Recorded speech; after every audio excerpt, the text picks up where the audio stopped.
So welcome to this event around 13 Paces by 4 by Joe Gray, he's a fantastic author and local conservationist that we're really happy to have with us. Firstly, to say briefly about the Green Party, that at the Green Party we're doing rather well at the moment. We're quite happy at the moment. You may know that in recent local elections, we've had 101 seats now in terms of gain UK-wide. So this is fantastic news for Green votes and Green participation. We also had Simon Grover in St Peter's ward get a 60% majority, which is a massive share of vote in that ward. So this is hugely positive for St Albans. And we also had two other councillors come in second place. So fantastic news there. And whether you vote Green or not, then this is really, really good to see. Now, without further ado, I'd like to introduce Joe Gray. Now, you may know that Joe is the author of this book, 13 Paces by 4. And I'd just like to say that personally, I found it quite a moving book as well as a practical book.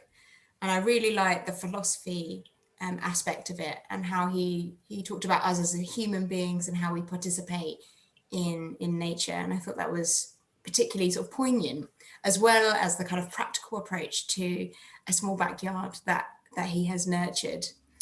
So he's going to do a short talk for us, about 20 minutes, something like that. And then during that talk, you can post questions in the chat.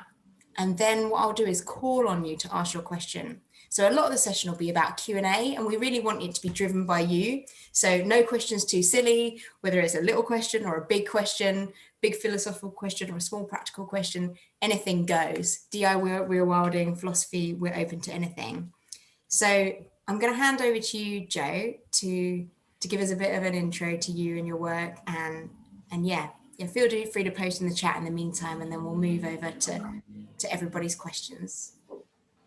Well, thank you for having me, and thank you for the very nice introduction, and thank you everybody for joining, because there's other things you could be doing with your time. So I'll try to make it interesting and maybe a little bit funny. We'll see. So I will, in a second, bring up a slide of the garden that the book is about. So let's see if I've got the technical capability to do this.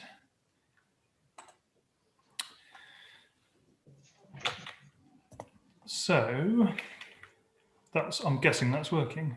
That's working. Excellent. So yes, I live in St Albans.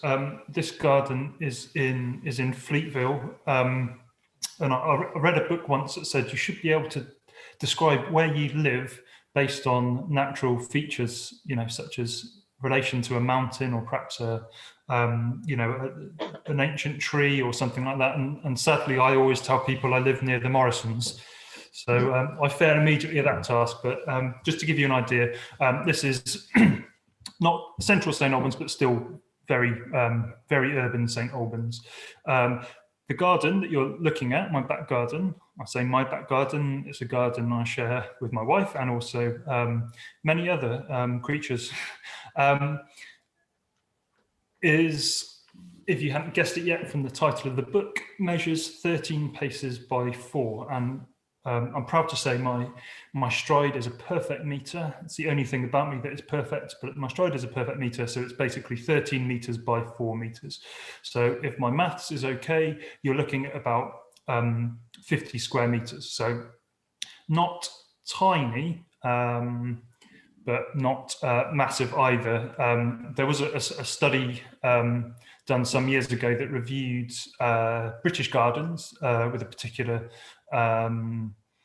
focus on the wildlife value of them, and I think the typical British garden is actually about 3 times the size of this one. So this, I guess you can say, it's a small back garden, but I'll go through on this I've got some little pointy bubble things which are going to come up in a second, which will give some ideas about the practical things that are going on in the garden, and hopefully that can prompt some questions about those things or anything else, or if people want to share thoughts about what they're doing.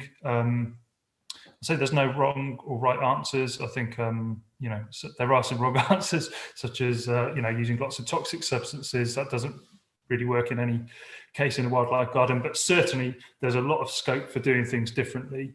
There's a lot of scope for letting gardens, show their own wild tendencies as well, which is perhaps still a little bit of a controversial idea. But before I get to that, I probably wouldn't have written the book if I didn't have something at least slightly different to say. Otherwise, it would have been a bit of a waste of paper, and I would have felt very bad about that. So, the garden is our presence in the garden is motivated by what I call the deep green philosophy. So there's sort of different types of environmentalism, if you want. So you could see one as sort of being the light green environmentalism, which is about let's make sure we're stewarding resources so that humans can have a nice life for many generations to come on the planet, which, to be honest, is a pretty noble goal, and we're a long way off that yet. So I'm not knocking that at all. But the deep green philosophy, in contrast, has a different framing. So it looks at not just the future, the present state, and the future, the planet for humans, but that state for all, and the future for all species, including humans as just one species. So you're probably thinking, actually, if for instance you see someone's about to chop a tree down in a neighbouring garden, you get upset. You probably are. I'm sure amongst people on this call probably are getting upset, not just because maybe it was it was something nice to look at, maybe a few apples dropped over the fence, nice bit of food in the autumn. Actually, you're thinking, that's not very fair for the tree either. So that's a sort of a deep green sentiment, which is where it's coming from. So in some senses, not very, perhaps for the present audience, not particularly radical. Yet if you see how the political agenda in regards to environmentalism and conservation, even nature conservation, in this country and in the West in general, it is more and more being badged up in terms of human value. Things are creeping in, like let's put a financial value on everything. Let's make sure that first and foremost we have to show what the value for humans is of doing this conservation measure. And absolutely, I get that might be tactically quite astute, but somewhere along the line, this idea of what about the rights of other species? Do they have moral standing? Do we need to consider those things? That seems to have been lost from the conservation movement. So. And certainly, if you read most wildlife gardening books, there'll be, how to attract wildlife to your garden. It would be nice to have some butterflies flying around in your garden because it'll improve your mental health. Now, that's all well and good, and again, I'm not knocking that, but there's something more going on that is perhaps being missed from that philosophy on gardening, on wildlife gardening. First and foremost, I believe we need to think about us as one species and what all the other species might need from our garden. And that, the garden you're looking at in front of you on your screens isn't going to be sort of shown by the Royal Horticultural Society or anyone, because it's messy. It's getting on with its own business, is untidy, but it is absolutely full of life. So I'm a passionate entomologist. So I study insects as an amateur, and I've been watching what's been coming to this garden over the years, and it blows my mind. If you do the right things, if you take a few simple steps, which I'll go through now, but very short. Some sort of water source, particularly where we live, which is a relatively dry part of the country, is brilliant. A pond can be brilliant. Don't use toxic substances, and have some variety in there. If you don't do those things and wait, it is incredible. Wildlife will not just come and visit. Wildlife will make a home in your garden. Insects, amphibians, small mammals, which some people don't want all species of small mammal present in their garden. But wildlife will come. So that's a bit about the philosophy then. So let's see what's practically going on in this space of 13 paces by 4. So this I'm not exaggerating. This is the most important thing I've ever done in my life. This pond. I can't even say I dug it because I got a bloke down the road to dig it for me, which is quite lazy. And it's not even a perfect pond. The sides are too steep. So, I've had to make some modifications to it, but it supports 4 species of amphibian, which is more than you will find, or at least have been recorded in many nature reserves in the local area. So that in itself says something. Marginal vegetation. Yeah, so I'll run through these quite quickly because I could speak at length on all of these things, and then we'd have no time for questions. But very quickly, I was quite happy to learn this. If, like me, you accidentally get a pond dug that has very steep sides, and so there's no real scope for marginal vegetation to creep in, all you need to do is put in some dead wood. So some these are, if you could see it at all, just to the by the marginal vegetation arrow, I just put in some old branches that were cut back from a tree. I like to keep as much of the biomass in the garden as possible. And a few years later, hairy widow herb sprung up, obviously came in on seeds, and grew. So it was kind of like a bit of a surprise. I put the sticks in more so that dragonflies would have somewhere to perch, but that was really nice. Because I've got a pond in there, and because the next door neighbours have a Bengal cat, which is a bit of a brute of a cat. I love cats, but it's hard to reconcile them when you try to have a lovely wildlife garden. And this cat will go for anything. So if you see right at the bottom of the picture, some of this soil we've sort of rediscovered. It was all paved over with stones, so we pulled up a lot of stones, and using those stones and some old bricks we've found within the garden again, or occasionally I've been known to pinch a few from a skip, which there seem to be lots of these days.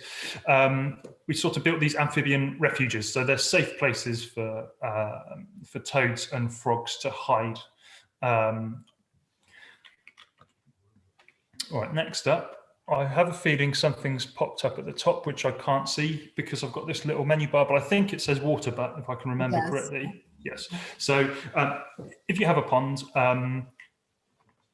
if you fill it up from the tap water, it's got more sort of poisonous chemicals in it. If you can actually get reports on this from Affinity Water on what chemicals are in our drinking water. It's quite interesting, including some chemicals that supposedly have been banned for a couple of decades. But I digress. So let's come back onto the topic. In short, if you can fill your pond with rainwater, it's much better for wildlife. It's not a disaster to fill out with tap water by any means, but if you can use rainwater, however, rainwater, sometimes we have lots of it, as now, sometimes we don't have very much of it, as was the case this time last year. So a water butt is brilliant for capturing rainwater to top up your pond. It's not essential, but if you can have a system that allows you to do that, it is better for the wildlife that you're going to get in your pond.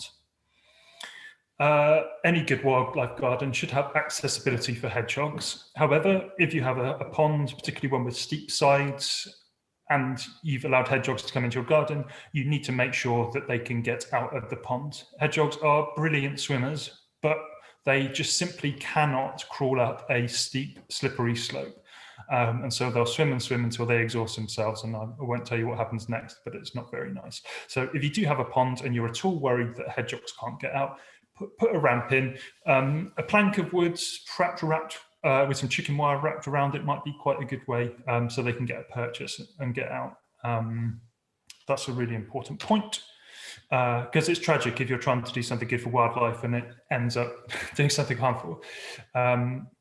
Deadwood is brilliant in a garden. So it's not just about living things. It's not just about flowers, which are very important. Deadwood, if you can have some deadwood piles, it's great for, you may get some fungi growing there. Beetles will use it. They'll lay there. Certain beetles will lay eggs in there. The larvae, the grubs, then feed on the rotting wood.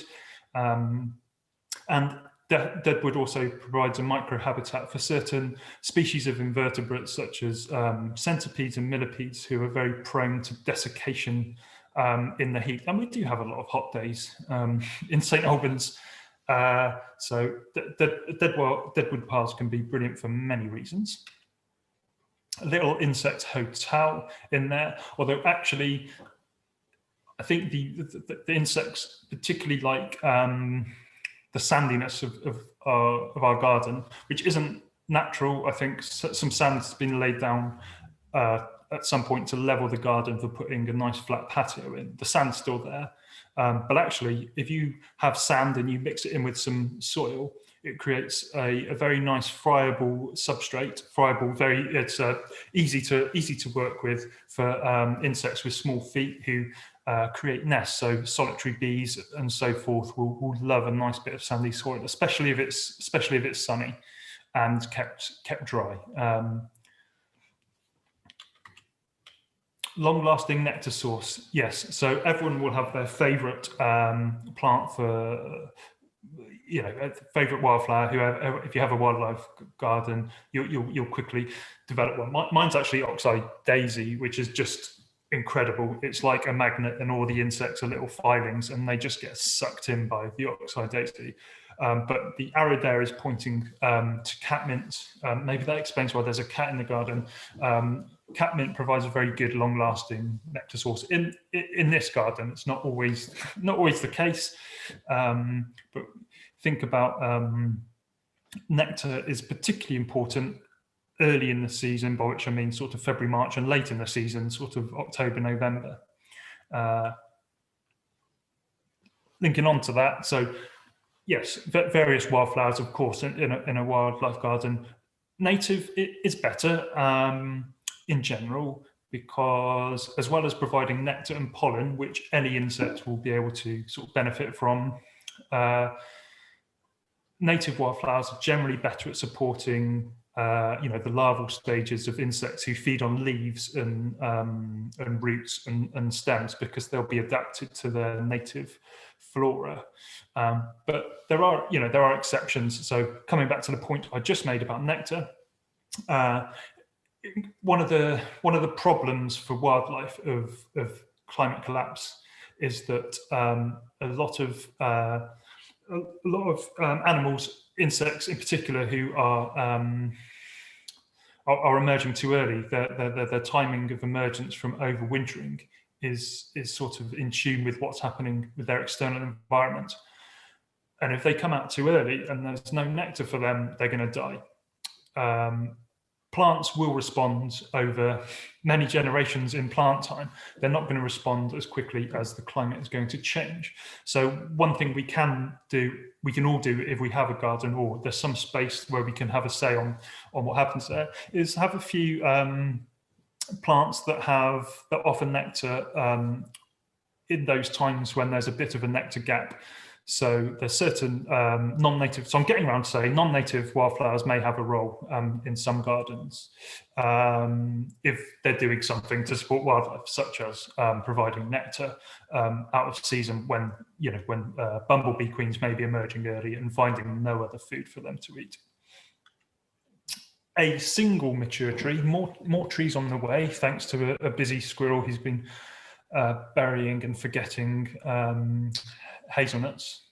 So more trees on the way, but a single mature tree. There is just one, but hazel's brilliant. I really like hazel. It's a very good plant for insects. I keep on saying insects, but I love insects, but they are also a crucial link between plants and other parts of the food chain. So, but the reason that bird life has collapsed so catastrophically in this country is because of farming practices which have led to a plummeting of insect life. Simply means there's not enough food for birds. That's so the more we can do to support insects, the better for the whole food chain.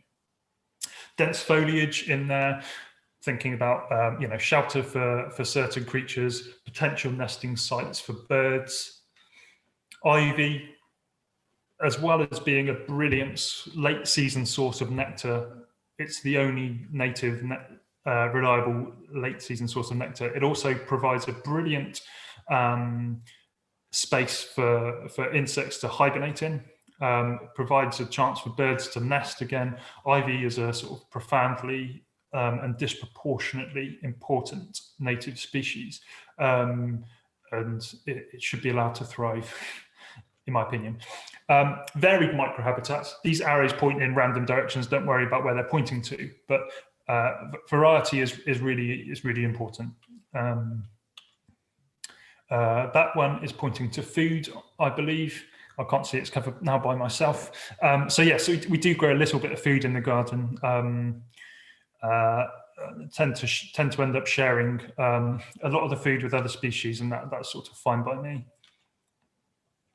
No nasty toxics lurking in the shed. That's pointing to the shed there. And some composting. Again, it's about trying to keep as much material on site as possible. I'll come back to that then. So that's everything.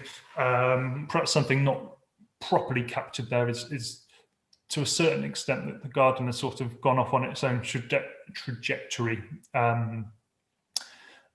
The hazel, for instance, there was no hazel in the garden 8 years ago. As I mentioned, I assume some hazelnuts have been buried by squirrels and not dug up.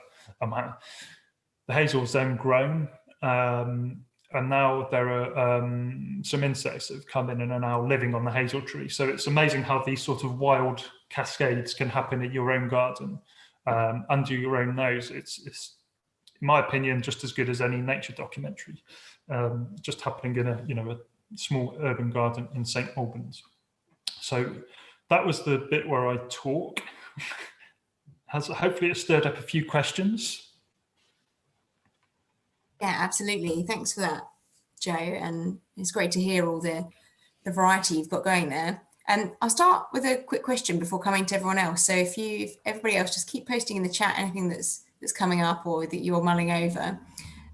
My question is about there's a difference between thinking about all this stuff and doing it practically for yourself and then writing a book about it in the pandemic. And I wonder what really spurred you to want to proliferate a message here and in this time particularly, what was it about that made you want to do it now?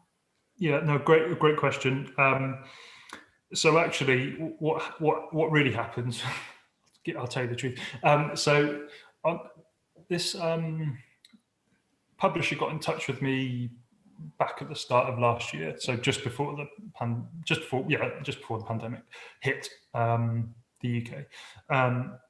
And I met up with them, and I managed to get a contract to write a book about some travels I was going to be taking. I love train trips down into France, finding some wild, quiet corner in the Cevennes or the Lot. And so I was going to write a book about environmental philosophy in sort of using lay language, because those are the words I understand. And I got this contract to write this book, and then the lockdown started. And yes, on the scale of problems that people have faced from major to minor, this is incredibly minor. I appreciate that, but I was no longer able to make the trips I was going to need to do to write the book. So I then thought,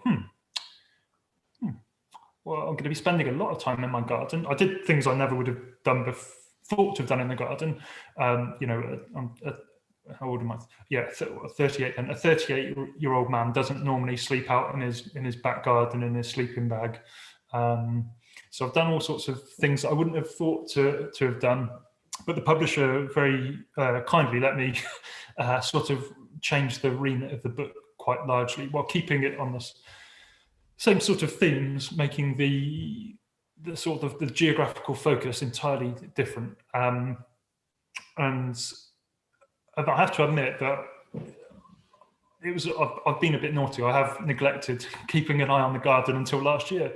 So I've been, I spend a lot of time going around local nature reserves doing insect surveys and things, and not really paying enough attention to the back garden. And so there were many surprises for me, let's say, when I actually gave it. As I've sort of written elsewhere, probably in the book, I think it's from the book, I had one eye on it. When I had two eyes on it during the pandemic, it was flabbergasting, actually, what I'd missed. So naughty me, but so it's all, I guess, in short, the book sort of found a way to happen. I never would have thought to write a book about a small back garden until I was sort of forced to. But it was an enjoyable exercise. This sounds like COVID really brought your attention to it. Completely, yes. We've got plenty of questions coming in, so I'm keen to get them going. Amanda Goodman, I don't know if you want to unmute yourself. You had a question about neighbours and your neighbours, Joe. So. Yeah, hi Joe. My question was, have you managed to engage with your neighbours to encourage things like hedgehog highways, and also for them to be more understanding about how to garden for wildlife? So if you have, how have you done it? I'd be interested. Yeah, I am not good at that stuff at all. I write a little bit about, without naming any names, about some of the problems I've had in this area. It's not in my skill set. Let's put it that way. It is, however, very important. So I'm sort of massively impressed, for instance, with the efforts of Wilderhood Watch, who are doing all the things I can't do. In sort of, getting people together. Could you say that group again? Yeah. So I think Nadia is one of the people on the meeting today. So it's a local group in St Albans called Wilderhood Watch, they've got a website. So it's like Neighbourhood Watch, but Wilderhood Watch. Okay. And they're running lots of great activities, or as much as the pandemic is allowing them to, which are doing exactly those things, which I think are hugely important. And it takes a group effort, right? Some people like me, they're slightly hermit-like, don't like confrontation, don't have the maybe not the most persuasive people in that sort of standing on someone's doorstep type of setting. I'd take the cowardly way out and sort of write a book. But it's really important, and I'm not good at it at all. Okay. Well, thank you for that contact. I will look that up, because I set up a Facebook page. I'm not from St Albans. I'm from Purton, North Hertfordshire, and I set up a Facebook group called Wild About Purton, and the engagement with people, it's incredible. So I will take a closer look at Wilderhood Watch and get hopefully some good ideas as well as what we can do in terms of activities. But thank you. We'll also, before I forget, I will mention if Wilderhood Watch is also, I think they've just started a photography competition to run with the Sustainable St Albans Festival, and one of the prizes in the adult category is a copy of the book I've been talking about. So there's a nice bit of linkage. Yeah, brilliant. Thank you. Thanks for that. We can put you in touch with Nadia as well from Wilderhood Watch as well if you want. Yes, let me know, Amanda. So you can just feel free to reply to my event confirmation. Dan Fletcher, do you want to go ahead with your question? Can you hear us, Dan? Yeah. Just need to unmute. Hi, Joe. Hi, Dan. You know I like my birds, so I'm putting the question now, bird related. Not me, by the way. Feather kind. Obviously I do like my wife as Many well. birds. The question was around feeding birds. Do you do anything around feeding birds and also feeding any of the other creatures that use your garden. Some people feed hedgehogs, some people don't. Thanks, Simon, for the comment, by the way.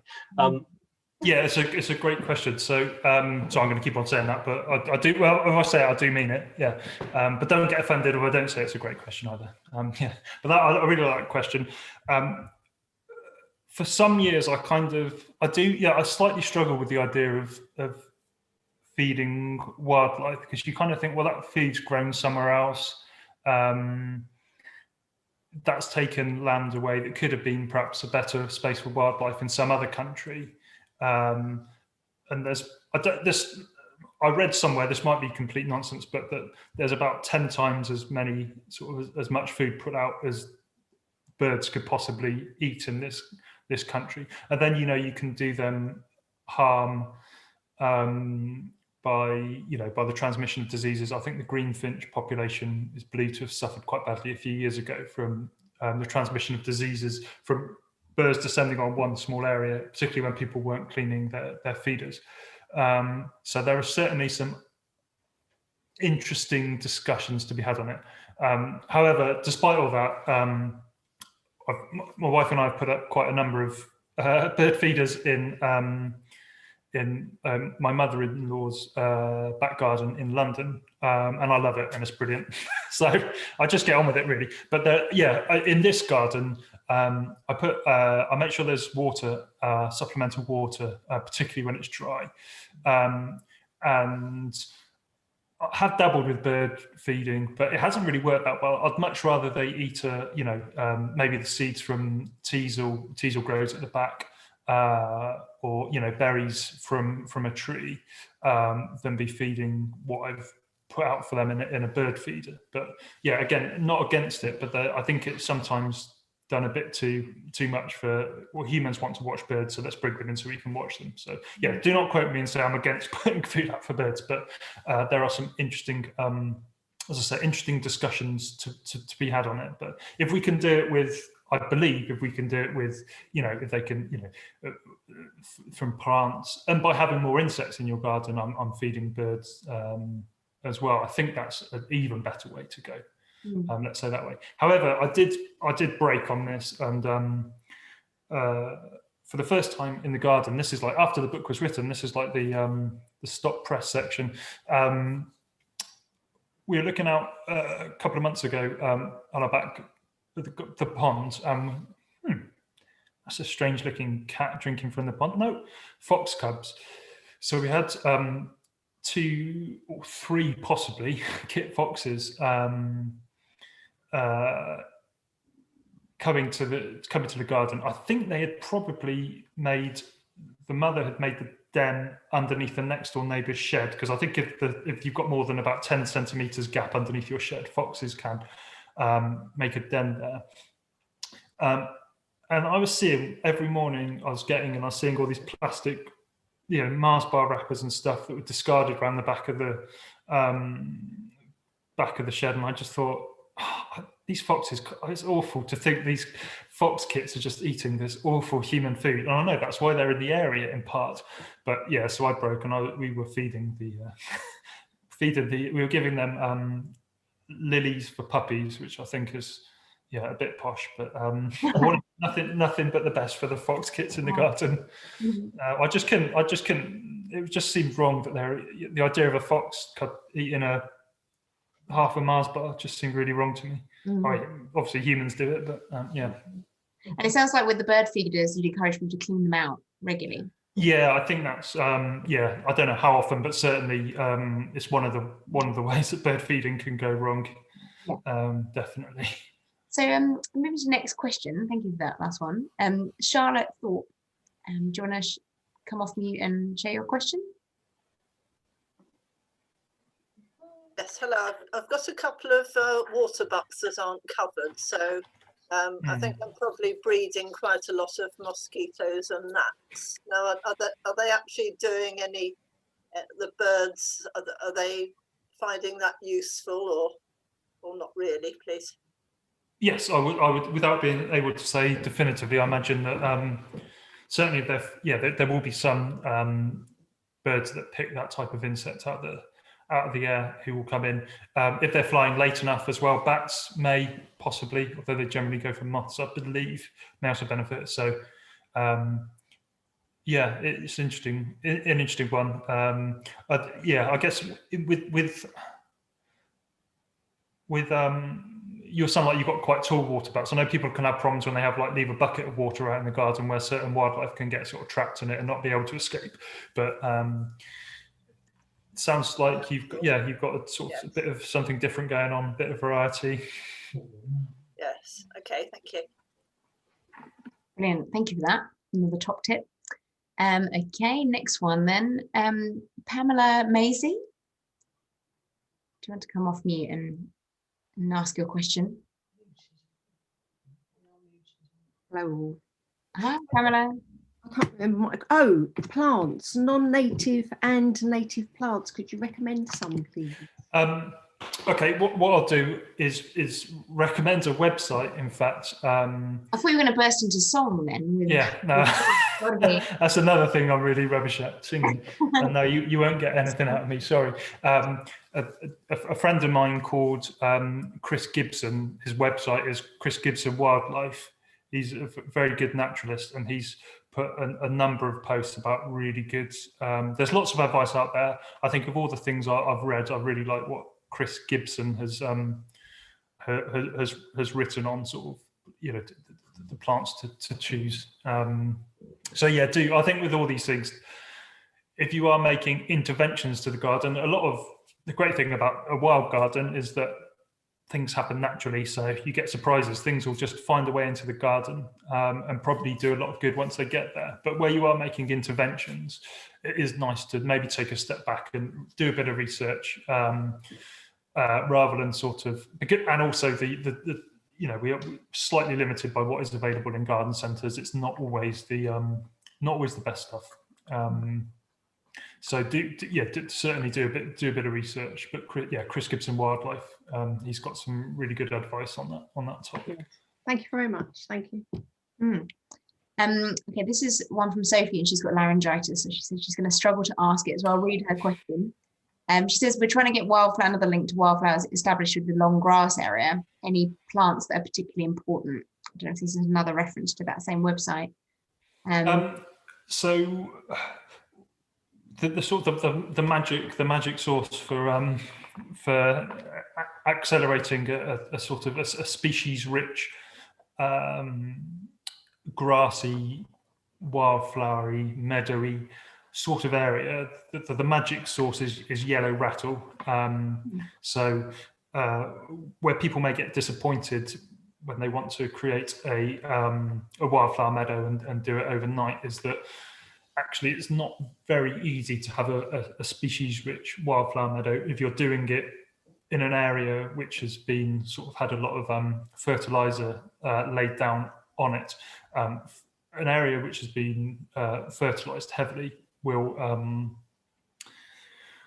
tend to sort of support one or two species, and sort of bullyish grasses can thrive, and you don't get the diversity. So it's a long-term project to get a nice species-rich wildflower area going. So please go for it, but it takes lots of mowing, an annual mow sometime in sort of late September. I'd recommend perhaps an early season mow as well, around March, April as well, when you're getting going, is great. You remove the nutrients.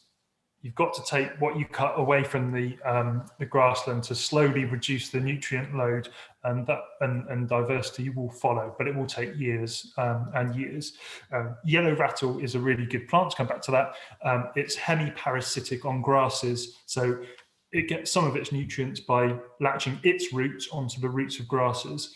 It weakens some grasses, so you don't just get yellow rattle thriving. Yellow rattle allows other species, wildflowers, to have a bit more of a chance. The reason that road verges are so good is because they haven't really had fertilizer laid down on them. So you can get some quite quick results when cutting regimes are changed on road verges, but that's not always the case. So if you did it might take 50 years to turn a football pitch into a nice wildflower meadow, but a road verge can work quite quickly. But yeah, yellow rattle is great. I hope that answers the question. Sorry, Kofi, feel free to post, because I know you've got, if not, because I know you've got issues with speaking. Yeah, we've got a couple more questions to go, but do feel free to keep posting questions as we go, because we've got a bit more time. I had a question also about like what you learned the most from the process of writing the book. So how you found, if there was anything that you found that you learned, despite all your knowledge, through that. Yeah. What it sounds funny and it's frustrating. It's the you want ideas to come to you, so you think, okay, great, I'll have a little walk around the park with a notepad and pencil in my pocket. Nothing comes at all when you do that. If, however, you go for a walk with no means of writing anything down at all, then these great ideas come. So there's a sort of, that was probably the really self-educational part of it, was just learning where does an idea come from, and then the sort of the self-vetting process for what's what's going to make the cut and what's not. Yeah. It reminded me of I'm doing this outdoor intelligence for coaching program. So as a coach, we use nature to help inform coaching experiences, and you're supposed to take a question but then drop it and then just go into nature and let nature have its effect on you, and then bring it back halfway through, so you stop trying to think about it and see what happens. So it's interesting, when we let go of a goal, what can happen naturally. Let nature be the teacher. Yeah, I think that's very powerful. Yeah, brilliant. Caroline Penn, do you want to unmute and ask your question? Yes, thank you. I was asking about lighting in gardens, because quite apart from unpleasant security lighting, there's also quite a wide variety of solar powered lights now, from little lights at ground level to sort of lanterns and streamers of lights. What's your opinion about this, its effect on wildlife? Yeah, it sounds like another one of those cop-out answers. Research is ongoing. Yeah, I think we hear things about there's been some great changes in terms of changing the bulbs that are used that makes them better for wildlife. Actually, we don't really know definitively that they are. All we know is that a dark garden is the best. Yeah, so I won't sit on the fence here at all. Actually, I think I think there's a real there's a real problem there with that. With there will be worse lighting and there will be better lighting, definitely. But yeah, darkness is so important. Yeah, hard to achieve, but not impossible. Yeah. Thank you. Yeah, appreciate it. That's great. Thanks, Caroline. Ian, you asked a question about mowings. Yeah, do you want to come off mute and pose your question? Yes, the first question is, can you hear me clearly? Because I haven't used this microphone before. It's new. Yep, loud and clear. Okay, good. So yeah, I mean, I think Tim Gage sort of answered it, but you talked about keeping the biomass in the garden, but then said take the mowings off the where you're trying to cultivate species-rich wildflower area. So yeah, I'm wondering where you would put your compost.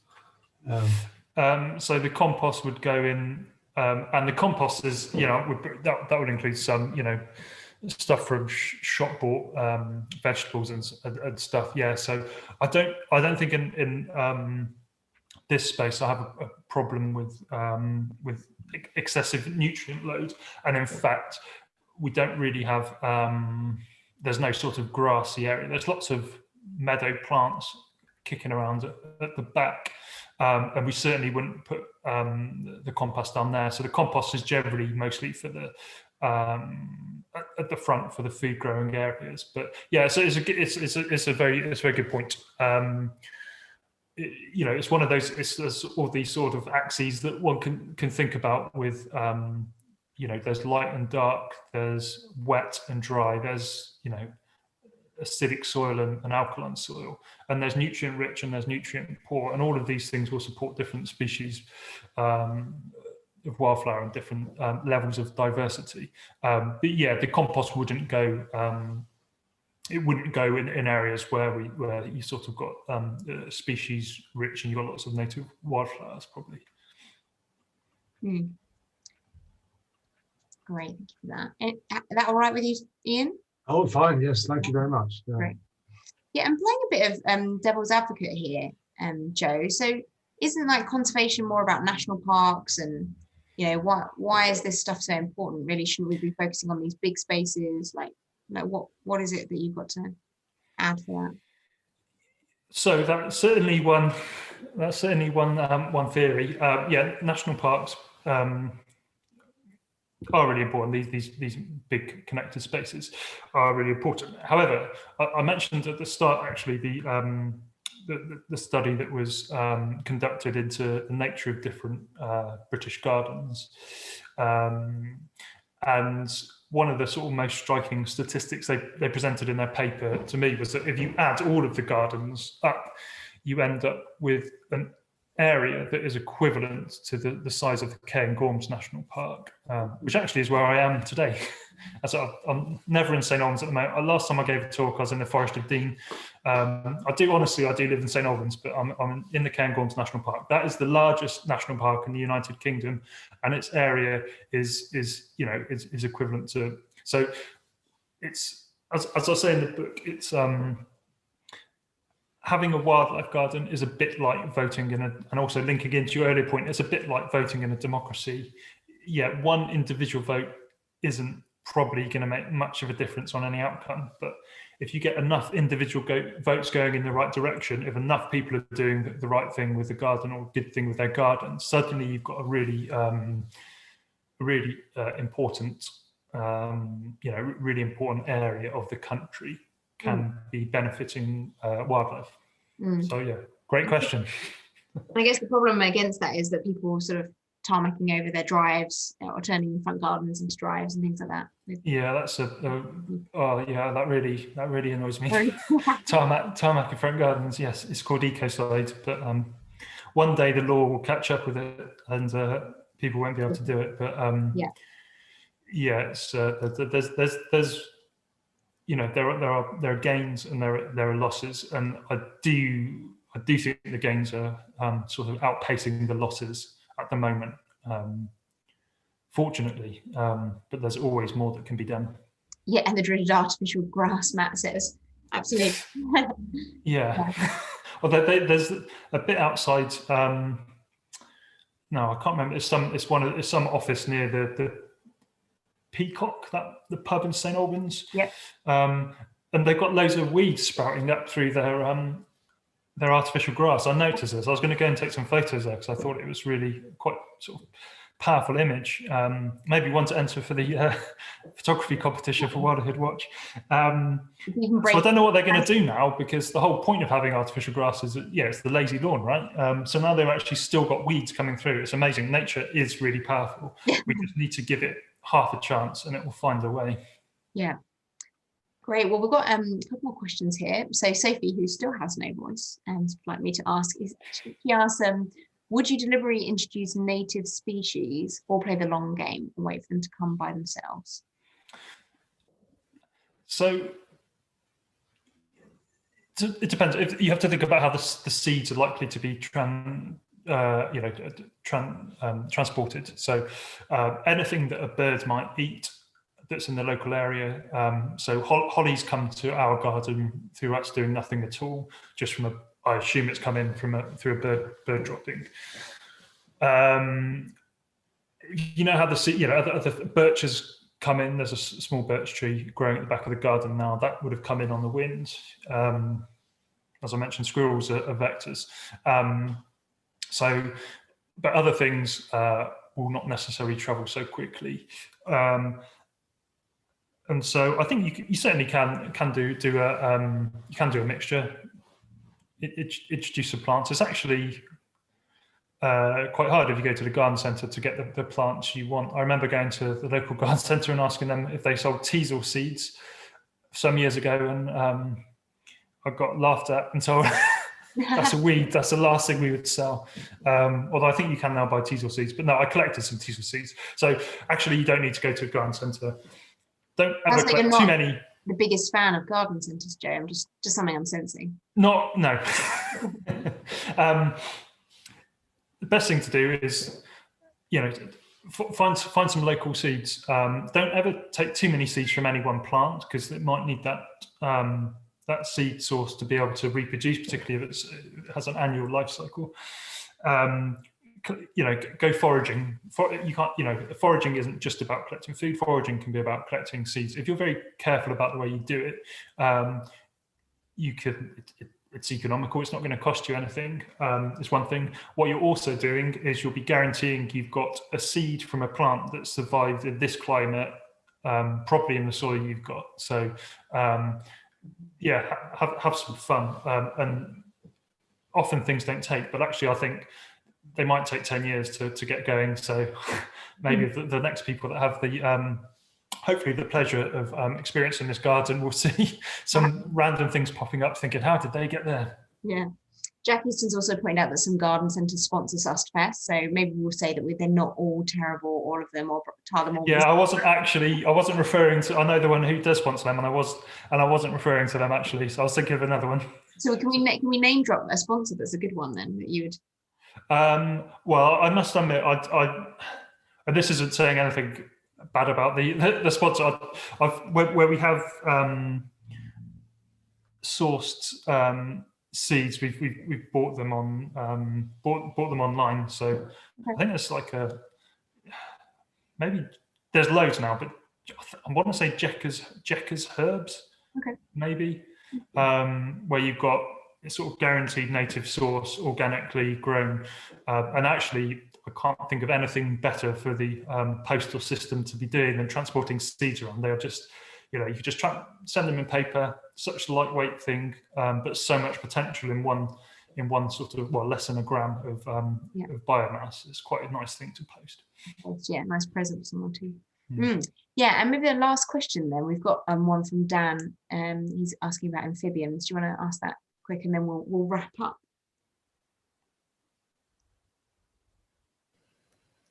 So I guess this is really a sort of amphibian envy question. You said you have 4 types of amphibians in your garden. Yes. And I guess it's a similar sort of question to the native plants. Did they just turn up, or did you help them in any way, and do you have any advice for attracting more amphibians? I have a couple of frogs which I see, and the occasional toad, but no sign of any newts or anything like that. So I'll name 3 of the 4 species who've made a home in the garden. So there's a common frog who reproduce in the pond. There's a common toad who don't, but who I've seen from time to time, and I think they just benefit from hedgehog holes to be able to move around. There's also the smooth newt, which is, if you've got any newt in your garden pond, this area, it's most likely to be a smooth newt. I think it's a case of patience. If you have the water there, if you're not using toxic substances, if you've got natural food for them, and if you've got both dark, wet areas for them to hide out, and also perhaps some sunnier areas for basking. You may also get the 4th species, who I'm not going to mention because that would be a spoiler. That's one of the chapters of the book, is about perhaps my greatest surprise of all having this garden, is the mystery 4th species of amphibian. But I think, having permeable barriers, so having fences with hedges, whatever, fences with holes in them, is really good. The diversity of microhabitats within food for them anyway, just by not using toxic substances, there will be invertebrates for them to feed on, and just let the pond go wild, basically. Brilliant. So we're going to wrap up now, and I'm just going to post a link to people to buy your book at the bookshop, which is a local independent bookshop, so all the money goes to them, which we quite like. So if anyone likes to buy it or gift it, then do go ahead and support Joe. I know you said something about the profits going to a charity. Did you want to say that, or the royalties? Yes. So so the publisher is their commercial publisher, but my the author royalties are going to go in full, or are going in full, to the World Land Trust, who I think are a really good charity, obviously. So yeah, I'm not making a penny off this. That's amazing. There you go. I haven't given up the day job yet. Anything you'd like to say to close, or we're going to have Caroline very briefly say something about Susfest at the end, but is there anything anything you would like to say to kind of round up? Don't be afraid of what other people might think about your garden. Think about the wildlife more than you might think about what your neighbours might say, because not all neighbours approve of a wildlife rich garden, but try not to worry about them too much. Maybe that's why I don't have the magic touch when it comes to influencing people, but there you go. But thank you again. Thank you for organising it, Ruth, and to the local Green Party, and thank you for everybody for attending and all the excellent questions. I'm very happy. Yeah, brilliant. Thanks everybody for all your participation. Caroline, did you want to, I know you posted in the chat, but is there anything you want to say to kind of mention about Susfest and all the great stuff that's going on? That would be lovely. Thank you. Thank you very much, Ruth and Joe, and for all your wise words. It's been most interesting, and a great thing to have for the Susfest.